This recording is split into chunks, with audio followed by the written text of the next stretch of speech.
राधे राधे राधे। गुरुजी हम एक जगह कथा में गए थे उत्तराखंड में। हाँ। तो वहाँ 32 साल के बाद एक फौजी थे कोई। हाँ हाँ। तो बर्फ में दब के उनकी बॉडी तब मिली 32 साल के बाद, सॉरी 38 साल के बाद। 38 साल के बाद क्या मिला? उनकी डेड बॉडी। हाँ।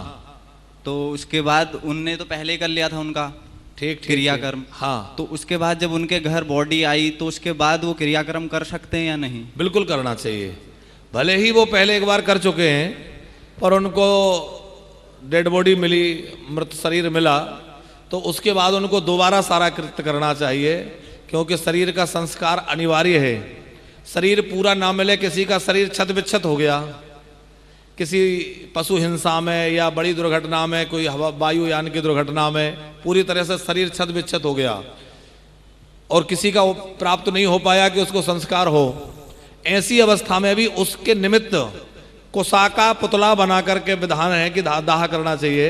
और यदि उसका कुछ भी अवशिष्ट, मान लीजिए शरीर का कुछ भाग भी प्राप्त चाहे जब हो रहा है, तो वो उतने दिनों बाद भी उनको उसका संस्कार विधि पूर्वक, क्योंकि जब तक शरीर का अग्नि संस्कार नहीं हो तब तक कल्याण नहीं होता, ऐसा हमारे शास्त्रों का ग्रंथों का कथन है। अथवा जो सन्यासी आदि हैं उनके समाधि का विधान है, तो वो सन्यास विधि से समाधि हो सकती है, लेकिन जो सामान्य रूप से दफनाया जाता है वो शास्त्रीय विधान नहीं है।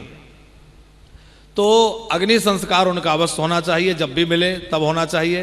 अग्नि संस्कार के बाद उनकी जो भी क्रियाएं हैं भले ही सूक्ष्म रूप में वो कर लें, समाज भोज भंडारा ना करें, लेकिन जो श्राद्ध तर्पण और उनके पिंडदान आदि का कृत्य है वो उन्हें अवश्य करना चाहिए।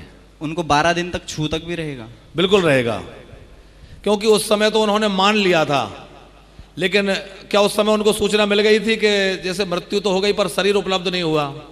शरीर उपलब्ध नहीं हुआ तो ठीक है, लेकिन शरीर जब भी आया है तो उसकी सूतक तो लगेगी, और कम से कम 10 दिन का सूतक तो उनको मानना चाहिए। पहले भी उनकी क्रियाएं हो चुकी हैं तो फिर भी उनको सूतक लगेगा और सूतक मानना चाहिए।